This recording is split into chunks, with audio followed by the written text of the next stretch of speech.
Friday, everyone. The end of the week is here. And we have a birthday to celebrate. We have a Mr. Will Scott's birthday. Hope you have a fantastic day. Will, looking forward to taking this one down because we're going to let the beeps guide us, all right, through this work set and into the weekend. So before we get to the work set, let's talk about the warm-up. Our warm-up consists of a plank walk at 3 to 5 reps at a 3-second hold. We're then going to move into some more planking. We're going to plank lean all 3 directions for 3 reps. And then we're going to take down some side lunges at 10 reps each. 10 reps total count, 1 to 2 second holds per side. So just sort of let yourself settle into the bottom of that side lunge. After that, we have our Sumo Squat for 5 at 3-1-3, and then narrow stance squat hold for 10 to 20 seconds. So really exploring every kind of inch and area of those hips, knees, and ankles.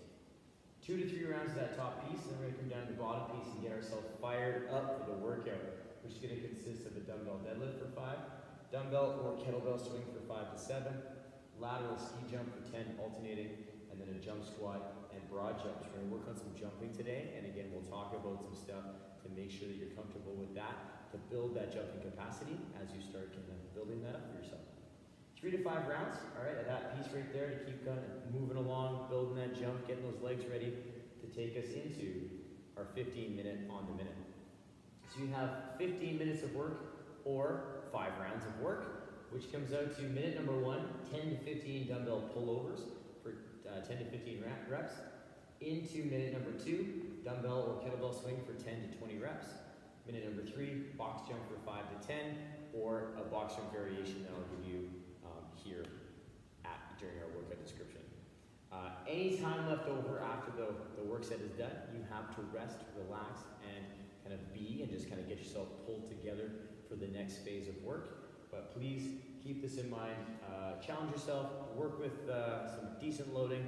If you have 1 set of dumbbells, we'll play around with some different options and go from there. So let's get you warmed up, ready for action, and we'll have a good day today. All right, guys, let's get those feet under the hips. We're going to take the arms big and tall up overhead. We're going to reach it to one side. We're going to reach it to the other side. Come back up and scratch our back and reach. Come back up, big stretch. Scratch your back and reach. Come back up, big stretch. We're doing the hands down. We're going to step our feet up nice and wide. We're going to start off with some wide stance good morning. So we're going to squeeze our glutes. We're going to pull the hips back, keeping that chest high. We're going to stand tall, squeeze at the top. We're going to pull back, nice flat back position. And we're going to stand, squeeze at the top. And again, pull back, nice flat back. And stand, good squeeze at the top. This time we're going to pull back. We're going to let the hands come down, fingertips to the floor. We're going to take that right hand up to the sky. Nice little rotation. Other side, up to the sky. Come back down. Take the other hand up, big reach. And down, big reach. And down, only going as high as you can maintain that good strong position. Rotate to that first sensation, and then back it down. From here, we're going to take it back up, nice flat back. And then squeeze the glutes, pull back to that good morning.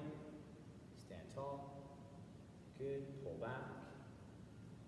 Squeeze the glutes, stand tall, and pull back, and stand tall. Good. We're going to shimmy our feet back in. We're going to take those hips around a few times just to make sure they kind of pop back into place and get moving, get some heat in there. Other way, some nice circles. Good. From there, we'll come back to center with those feet. We'll take the knees around. Other way. Good. We'll come back up on the toes and the heels. Toes, heels, toes, and heels. Big stretch. Let's just test out those hamstrings. We'll touch those toes. Walk up the shins.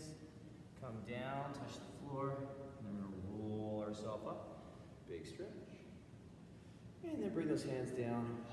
And let's get you guys ready to go. All right, if you'd like to do some more gentle warm-up, please take the time to do so. Some lizard lunge, rotation, a little bit more rotation work, some hip pressing, or you took care of a lot of the back portion of the body, but if you want to work on those quads, the front of the hips, please do so. Pause the video, take that down. I'm going to walk you through that first piece of the warm-up, which is going to start with our plank walkout. So in terms of our plank walkout, I'm gonna get myself set up in my plank. I'm going to pull my ribs together, press through the shoulders, and then I'm gonna walk my hands out, keeping those armpits down towards the floor. Nice solid hollow position. Hold for 3 seconds, walk back in to my plank. Tighten that position up again, make sure it's solid, and walk my hands back out. Nice solid position here through the shoulders, and then walk back in to that nice plank.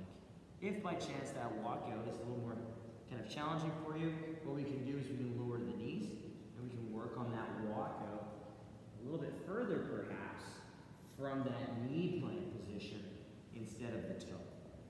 So play around with that, see what works best for you. Always, always, always think about that good strong shoulder position. We're talking about this a lot with the down dog, the bear squats, working through that activation to make sure those shoulders are hugged in place and solid.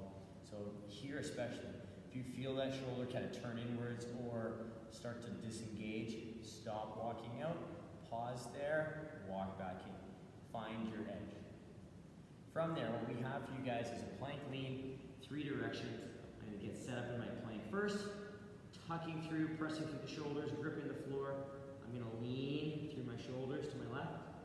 I'll come back through, over to my right.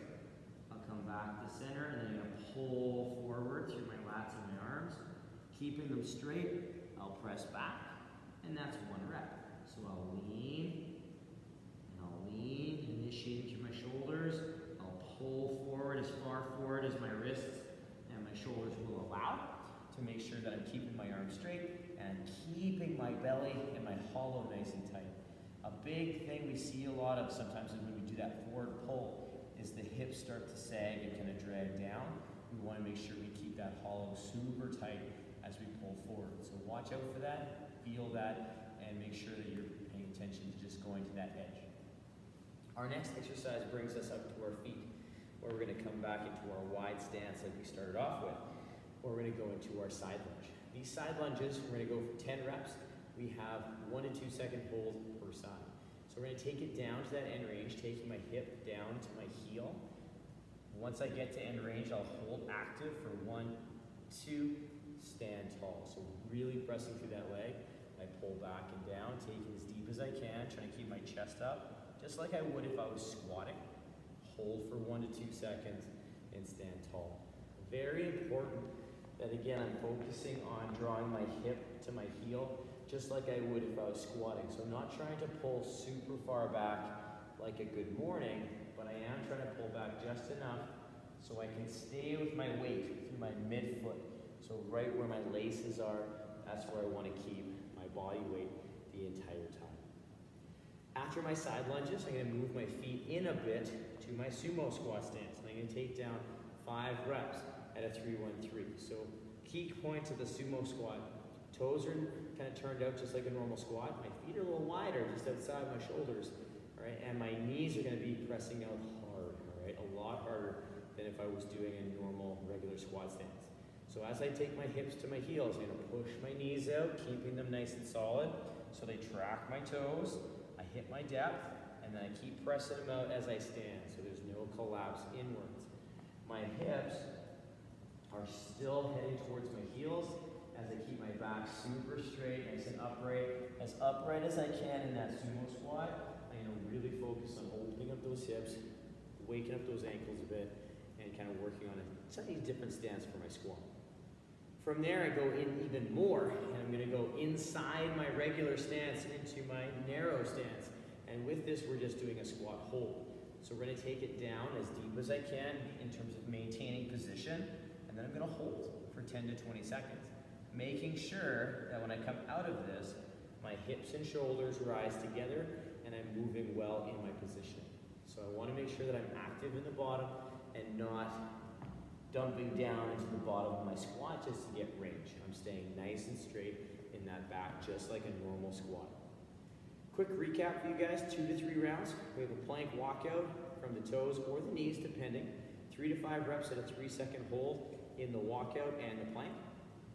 We move then into our plank lean for 3 directions, so side, side, forward for 3 reps in total. working on maintaining that good hollow and really trying to initiate through the shoulders, not the hips. Side lunge for 10 total count, 1 to 2 second holds per side. Into our sumo squat, 5 reps, 3, 1, 3, and a narrow stance squat hold for 10 to 20 seconds. Pause the video, take that down, 2 to 3 rounds, get the body moving, get things heated up a little bit, and now we're gonna start playing around with the dumbbell. All right, so come along back with us. I'm gonna grab this dumbbell, or kettlebell if I have a kettlebell at home, but we could do this whole thing with a dumbbell. So a couple things with this deadlift. We can experiment with a couple different ways to hold on to it. If we're planning on doing a single arm kettlebell swing in the workout today, I can work on a single arm sumo deadlift. All right, so I work that position with the hands and I take it down nice and smooth. Or I can work on holding it like I'm going to swing the kettlebell. So if I'm holding the dumbbell by the bell and I'm doing this for my kettlebell swing or my dumbbell swing, I can work my deadlift like so. Nice little sumo deadlift variation, just getting me used to holding the dumbbell like I'm going to hold for the swing. Regardless of how I hold the kettlebell or the dumbbell in this deadlift, my back position is always going to be the same. Nice and straight, my knees over my heels, I have that nice straight long back, and my hips stay relatively high. So I'm not squatting down so much in this one. I'm staying in this nice high hip position just until that dumbbell touches, or I'll take it down to the floor if I'm doing that sumo style by the handle. I'm looking at 5 reps in that dumbbell deadlift. Again, just to prime up the hamstrings. So don't worry about going crazy. You want to add a tempo in there on the down. It's not a bad idea. It allows us to help build that hamstring and really own the movement as we get going through. Our next movement comes through into the swing. So with the kettlebell swing, I'm going to explore that same back position, but it's being much faster hip.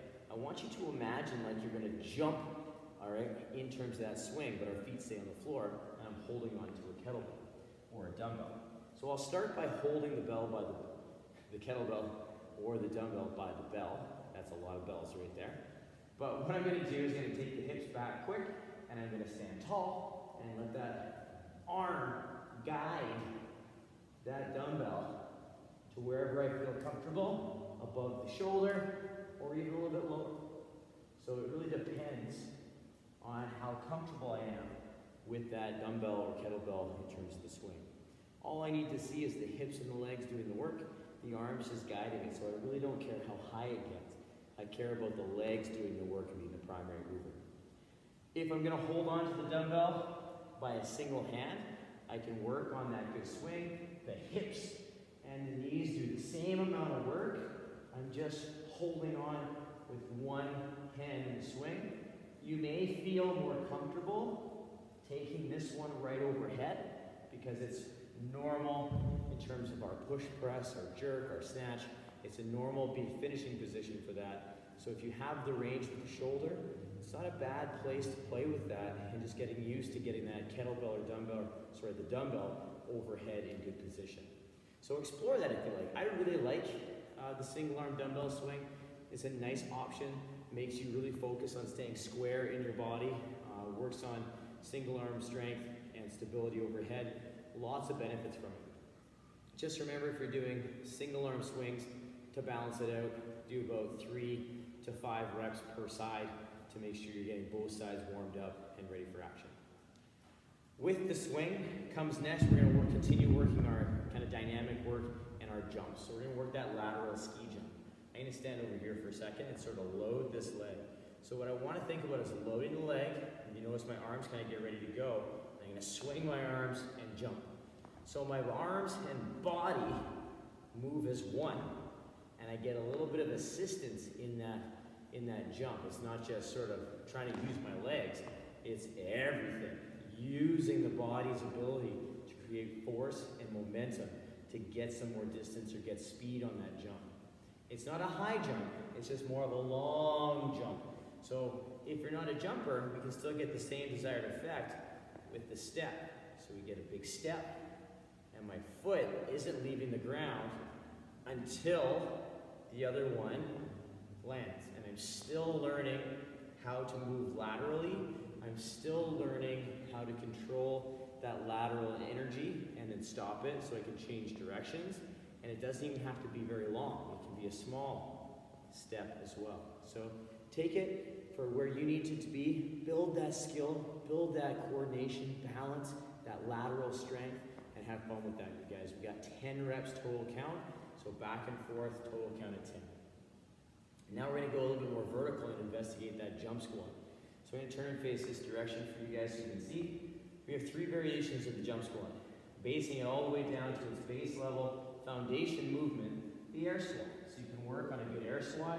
My hips going to my heels, my knees going slightly out, my body staying upright, and I stand a little bit more aggressively in this variation. From there, I have a non-jumping jump squat. So I take it down, drive up and down, and I work on opening and closing the hip quickly.